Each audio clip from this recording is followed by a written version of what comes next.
Need to get VRS onto the side too. Oh, and Sim Magic.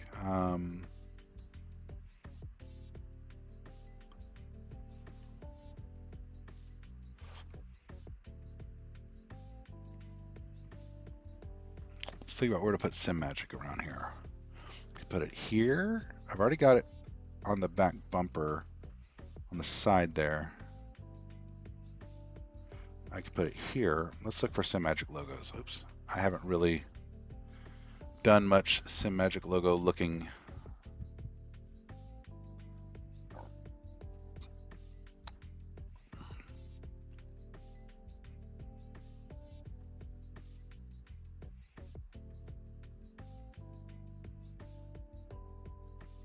Coolio.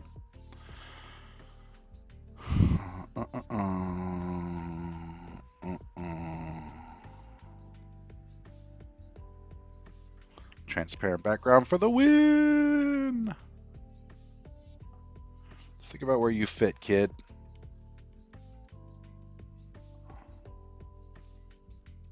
I'm so happy that this thing finally got rescued into a reasonable paint job.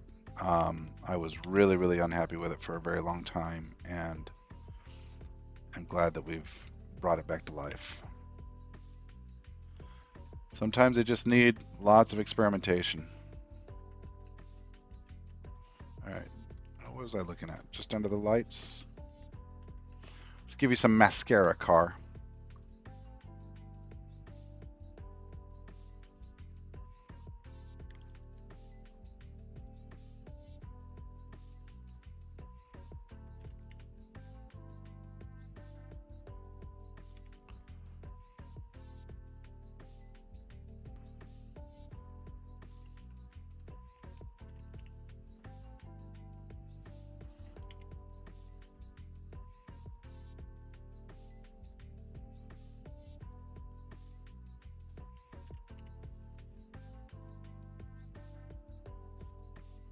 Okay, feeling good about that.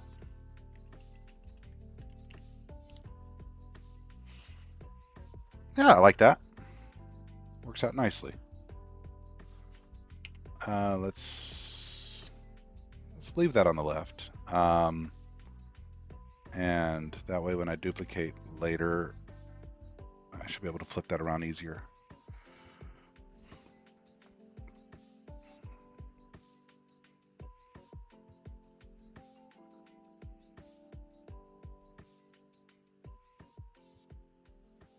I wonder if I should do more of those rakes right here, but in like a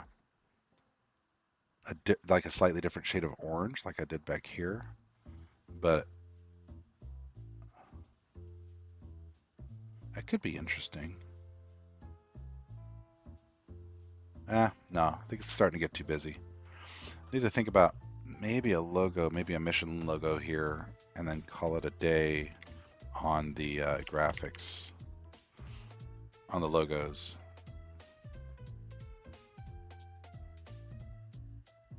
Hey, look, a Michigan logo. Where? You know, right there, the freaking huge Michigan logo. Michelin. No, it's French, right? I was about to say, is Michelin based in Michigan? But no, it's a French word. Not that that means it isn't based in Michigan, but actually, Detroit is a French word. It's the place where 3 bodies of water met, and they called it Detroit. The French. They name things, and then they don't use all the letters. Their weird language has made my language weird. Do I like the Michelin logo? I don't think I do so far. Yeah, actually, moving it up like that, that made the difference. Let's rotate it just a tad-a-rooney. About that. What are we thinking? It's coming together. It's coming together. I started out hating it. I hate it less now. I still don't know that I like that Michelin logo. Nope. Okay. No logo. No logo necessary there.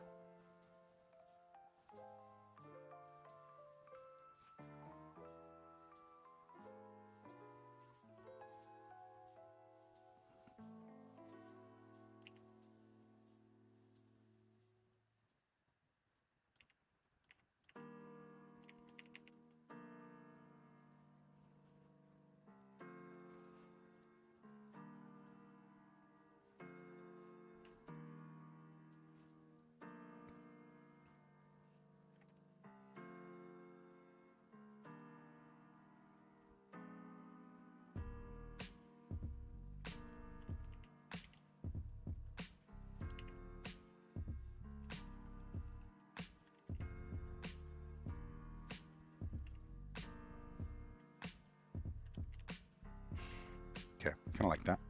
I'm okay with that. It's believable. That's believable.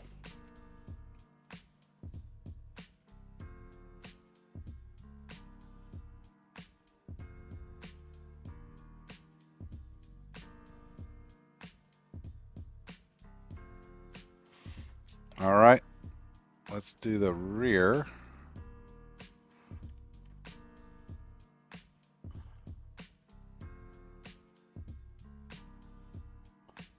So new layer group, rear, and we're just going to sort of replicate some of those decisions. Back to my Task Connect logos. I need to grab the white one because dark background. Rotate, this time minus 90 degrees. Rotate. Bring it on in. Bring it on down to BMW town. Let's bring this down a lot, like so. I don't like to do big overpowering logos on the rear fascia, especially on a smaller car like this. Like, see how it's pretty correctly sized there. A little too low.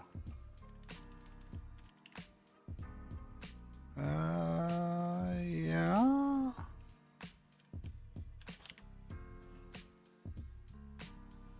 There we go. There go. There you go.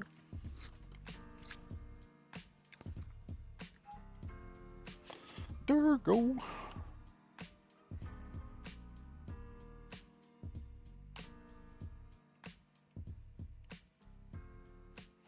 Okay, starting to be okay with this paint. I should put the Dirty Torque logo back here somewhere somehow. Maybe up here. Maybe down here. Maybe over here. None of them feel like the right spot.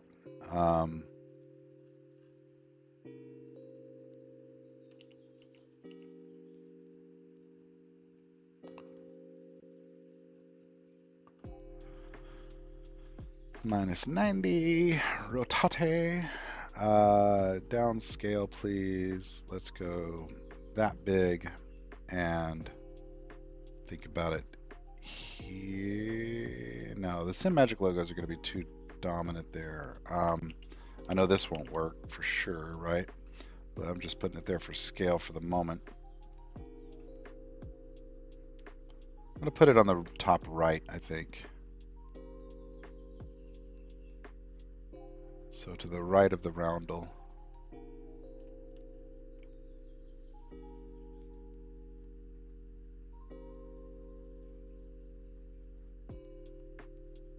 Like where an M badge would be. Since they didn't put the M badge on the car, that's going to be my spot there.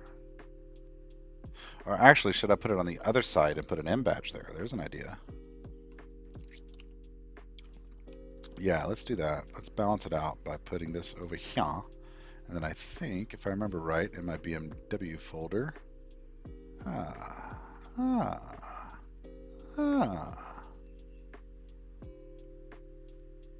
Rotate.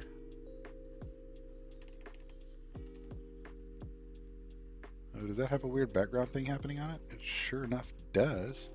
Then let's fix it. Let's move this over here where I can see it all. Yeah, like that. And then show you a trick. So there's a couple different ways to skin this cat too, but I'm going to use this way of creating a selection that matches the shape that I want, and then just cropping the layer to that selection. Ah, shoot. Bad keystroke. Messed it up. So get my extremities. I am aware of the rounded corners, right? And I need to solve for that. So what I'm going to do is turn on rounded corners. And I think that might have gotten it perfectly on the first shot. But you can change the radius of your rounded corners, right? To be a little bit more, a little bit less. So I'm going to do that. And now with that selection, I'm going to go invert and erase everything I don't want. And so when I get unselect, now I have a properly set up badge, an upside down badge. But I've got it. 180, rotate, and resize down really, really small, about like that, and move it on up and try to align it with let's move both of them down a bit.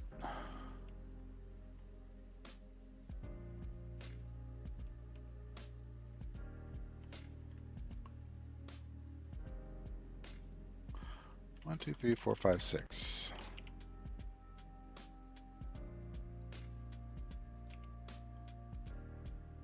One, two, three.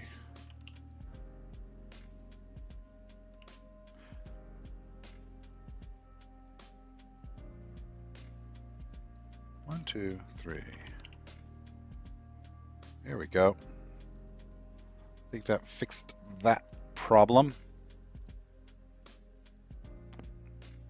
Let's put another Sim Magic.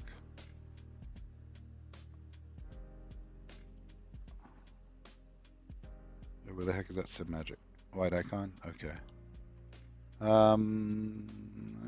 Yeah, I should move this to the rear and then duplicate and then turn on the wire. And it looks like, all right, so it's going to be an angled one, so it's not going to perfectly match up. But if I sort of intersect it with that bold line, that ought to be generally correct. Let's go look at it over there.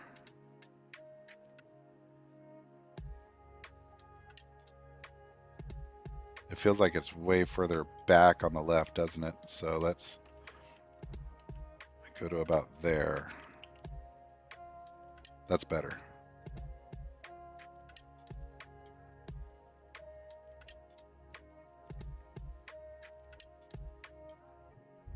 Yeah, that's better. Okay. Now, the trick for getting the other side of the car to look the same as the side that you have painted.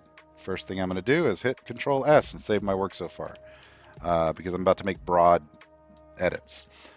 So I like to do graphics first, logos second. So I'm going to collapse my logos area. And the nice thing about all of my graphics being broken out, like with all these layers, like there's lots and lots of layers. But the nice thing about that is that now I can simply duplicate the whole layer group. Remember, not all cars are perfectly symmetrical. There's a fuel tank, there's fueling door, there's sometimes variation from left to right, and you might need to make minor tweaks left and right.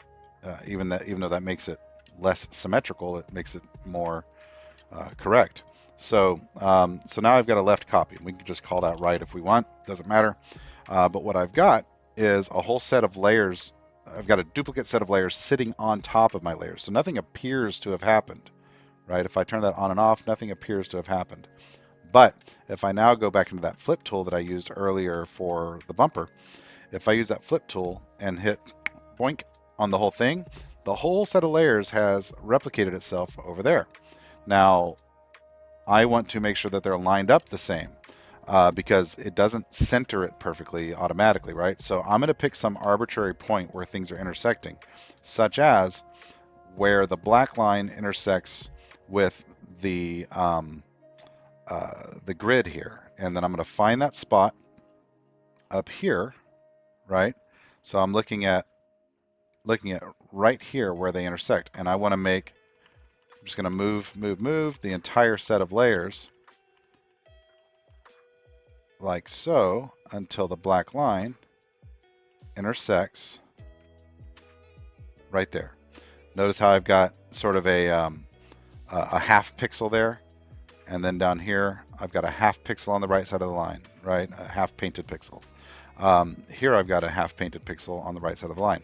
That should have lined everything up perfectly. Now, again, there might be variation on the car, and there might be things here where you can see that I did some fender painting from the hood, and I've got to fix that now. So, but that's a really quick and easy way to make your paint symmetrical without having to move things individually and stuff. We have to do a little bit more work for logos, but that's how you do graphics. Now I want to go into this layer and just patch where I was lazy around here. Boink, and fixed it. So let's do a quick look and make sure that that copied over okay. And if so, if nothing looks out of place, then we will go and start working on logos for the right side. Looking good. Looking okay. Looking aight. Should the Michelin logo be down on that lip, or should it be where it is?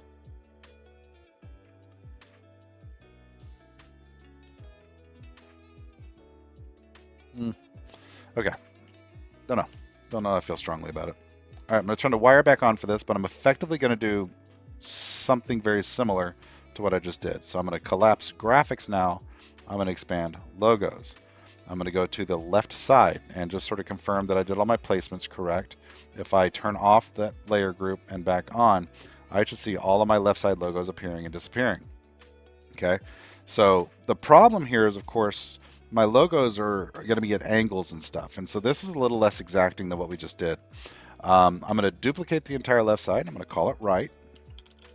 And then I'm going to think about these logos individually. So one thing I'm going to do to make my work a little easier is I'm going to delete the ones I ended up not using. So now I've got, you know, a slightly smaller file, and I'm just going to work my way top to bottom and address each of these individually. So first, we'll start with the SimMagic logo that is on the nose. Notice how it's going bolder, darker, bolder, darker. That's because I've got two of them sitting on top of each other. And what I'm going to do now is simply, well, first, I'm actually going to rotate it in place so that I can sort of see if I can match up the vertical, rake of it. So actually, this one's already perfectly there. So if I get this to go there, that ought to look right when it gets to the other side. Like the angle should be the same. And I'm going to start moving it, but I'm going to look real quickly before I leave here. Where does this side end? And so I'm going to be looking for this triangle and know that, okay, I want to go 1 or 2 pixels past that triangle, the line from that triangle. So if I go ahead and move that over, there's my triangle. And like that should be about symmetrical because there's my triangle. And I come down and the logo protrudes just a couple of pixels past. Now, because it's an angled one, when I look at this on the car in a sec, because it's angled, it might seem off. It might seem probably too far to the left. So let's turn off our grid and go look at it, or a wire frame, and go look at it and see if this looks on or off. See how close this is to that inlet. See how far away that is. I knew it'd feel a little too far off to the left. So I am going to move this, even though it's like, I guess if you're thinking about it. Ooh. There we go. Big sneeze. Like a big boy. So we're just going to eyeball this until it feels like it's equidistant from this one and its inlet to this one.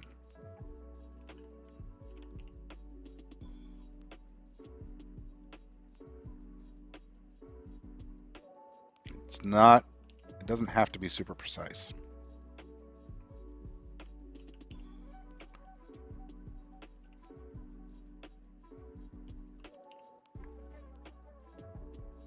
Man, I still got to clean that up. That's still awful right there.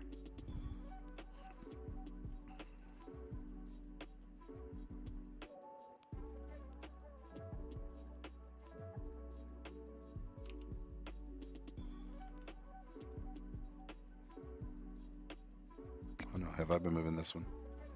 Shoot, I've been moving this one.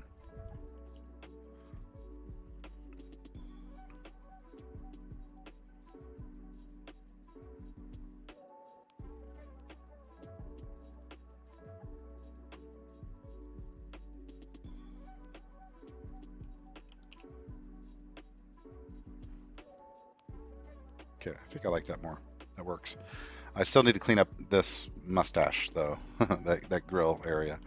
But before I do, let's go ahead and move the rest of our logos around, and then we'll go in and do that detail work.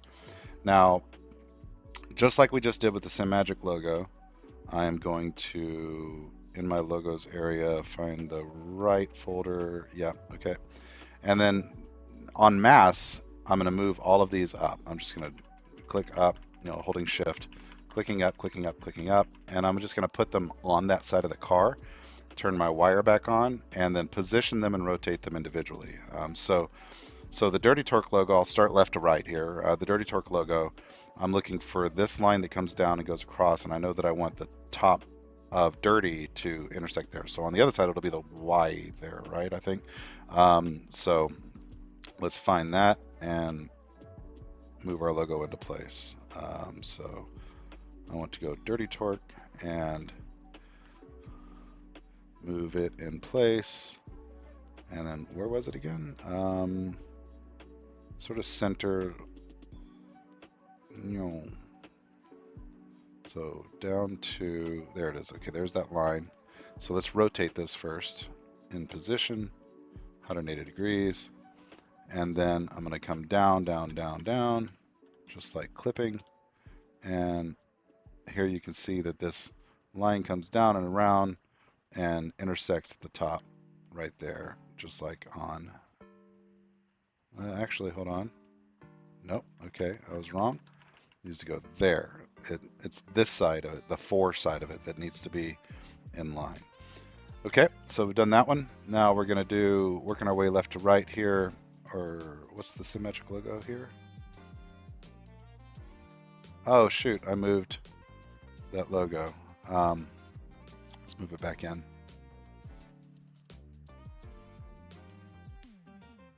Okay, I might have to manipulate that again. BMW Motorsports. So this is where I'm talking about, it gets tricky and a little bit subjective, right? So if I'm looking at this side, notice how there's a fuel door there. Now on some cars, that's a permanent hole. On this one, it's an actual door. So I don't have to worry about it as much, but it might disrupt the logo in the same way that the door seams do. And so we'll find out, the smaller the logo, the less obvious that is. The biggest downside of this stuff is that when you rotate it, you can't say, hey, make this the same offset from 90 degrees. At least I've never been able to find a way to do it. And so it's always a little bit wrong. I've never been able to get it exactly right. But what I'm going to do is that, and then turn off my wire and go see what she looks like. Yeah, it looks okay. I'm happy with that. That worked out. It looks a little bit funny sitting in the door like that, like it's a target, and it's off center in there. So I'm tempted to do something different there. I don't know, but let's get the Tascanic logo placed and just not worry about that for the moment. I'm kind of tired of painting this car now. Been going at it for 242. So we've got the SimMagic logo, the BMW logo, the Dirty Torque logo, Tascanic logo, and what do I have? 2 Tascanic logos. Oh, that's right. Shoot, you know what that means? I've got to, the thing is going to be broken differently on this side. I've got to redo that, don't I? Let's see what happens. Let's rotate both of these, and let's see if we get lucky.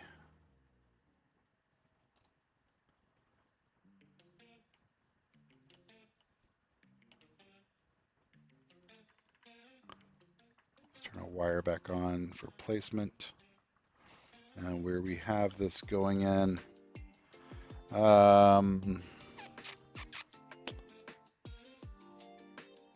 sort of following this second line after the gap.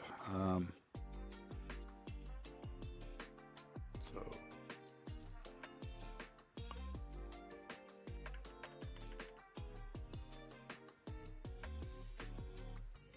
yeah, no, it's in a totally different place, the brake. All right, we got to do that again then. So let's delete, and let's go get a new logo. A brand new logo.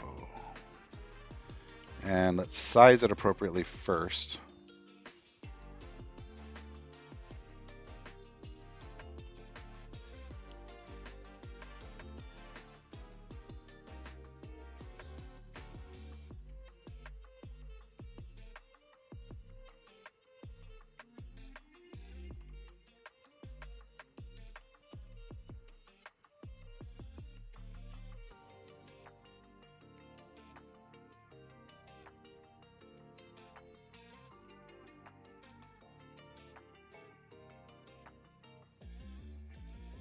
I didn't think ahead about this enough.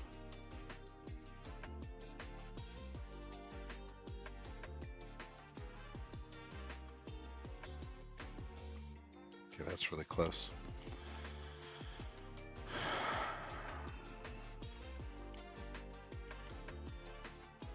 Really close.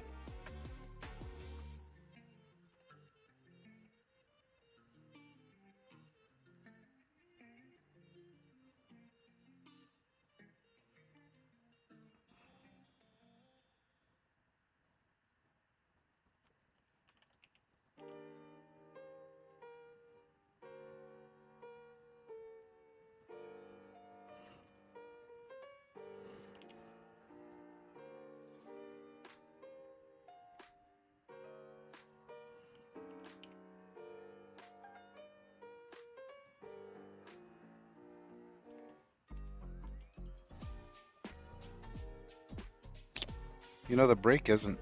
yeah, I should fix it. Don't be lazy, Ben. I should fix it. Let's turn off the wire and kind of gauge this, and then turn it back on and fix the panel gap issue. I need to rake that a little bit more. T down.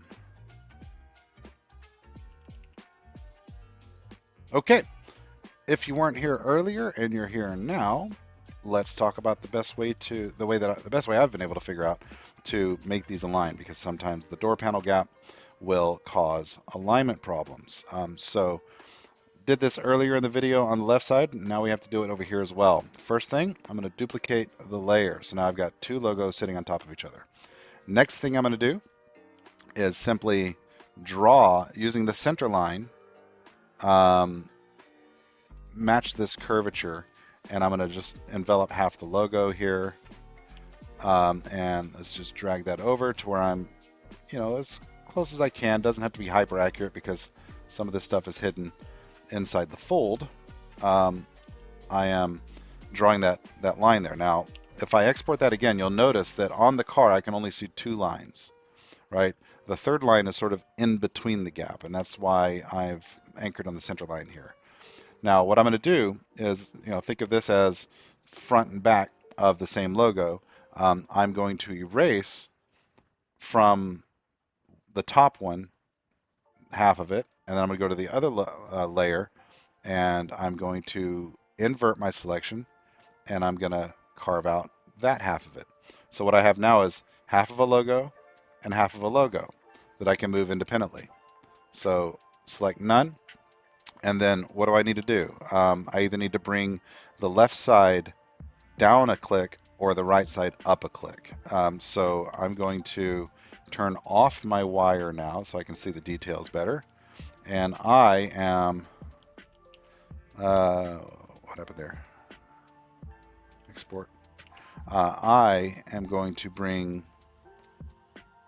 task down a click. So task is this one, and let's go down 2. Let's see how that looks. Perfect. So notice how here there's a break. Because that break is happening within the fold, it's now aligning on the outside of the fold, right? On the outside of the doors. So I think that fixed that problem. Interesting that I no longer see that BMW Motorsports logo down here that was there before I did my spec map. So there's some sort of weird spec mapping going on with that logo. Okay, I think we're done with the exception of fixing this nose, which is rough. So let's go look at that. I'm going to hit save real fast. Let's go look at that, turn on our wire again, and really figure out what I've done wrong down here.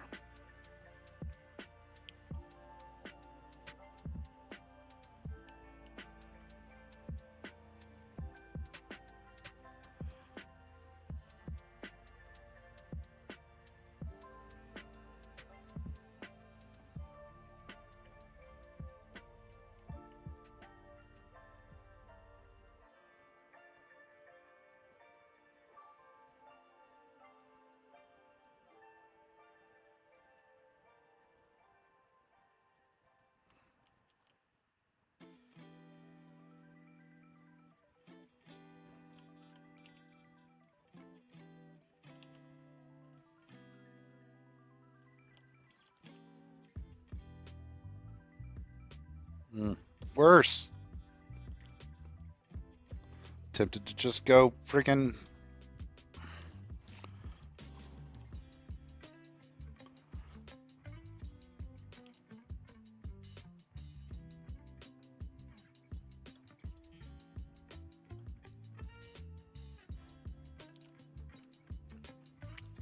Why did they design this way?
See, that's the problem I'm trying to solve. Well, a couple of problems. This angle is so poorly defined. And then this. Ugh. What if I get rid of the idea that the lip needs to be blue? Oh, that's the wrong freaking orange. Isn't it? Holy shoot, that's very much the wrong orange. This would be the correct orange. Right? Yeah, okay. Need to fix it on that fender too. Oh, I know where that orange came from. That was the color for the spec map. And it just looked pretty similar.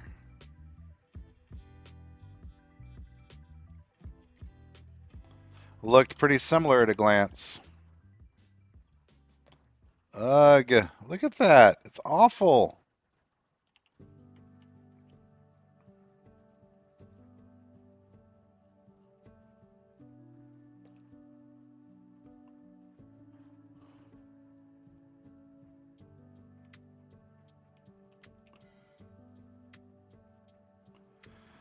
I might just have to do that.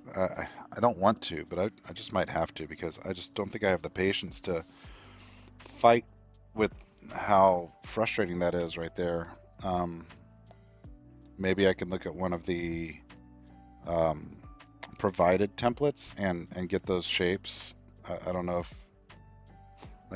the provided paints have that area colored in or not. I guess it's all going to overwrite, but just looking at these, looks like they're all body color. Yeah, it looks like they're all body color. All right, let's think real quickly while we're here about, the car's numbers and other stuff. I'm still not 1,000,000% happy with this thing, but it got better as time went on. This has been a rough painting session. But do I want to do anything with the wheels? Stock chrome. Do I want to do chrome? Potentially. Maybe brushed. Because of the silver over here. Might be kind of cool with brushed. Kind of feeling that a little bit.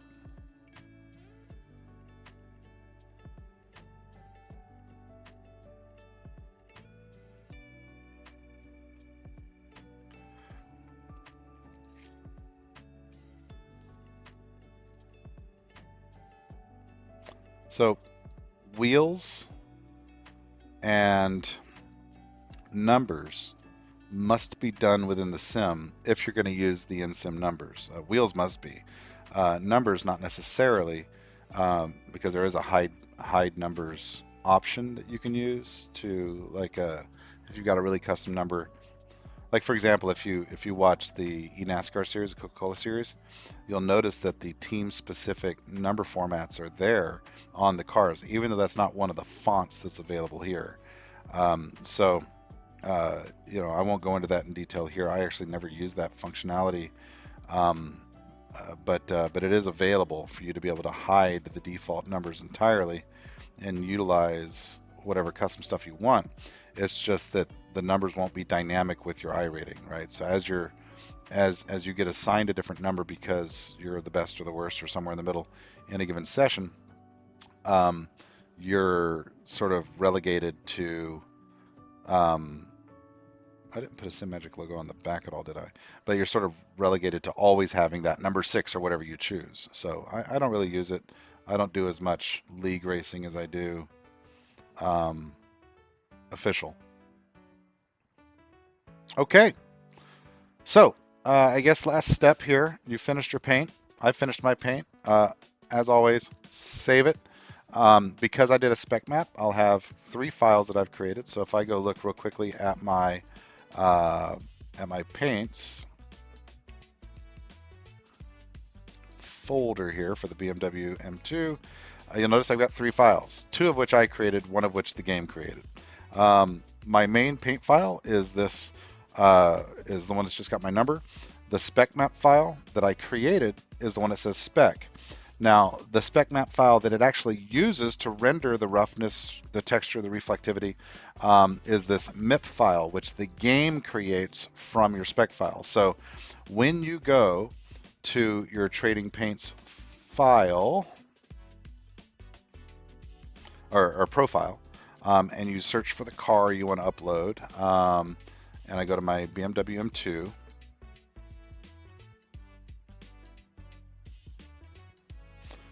when you upload, I'm going to choose a new paint, upload a paint, and of course navigate to that folder.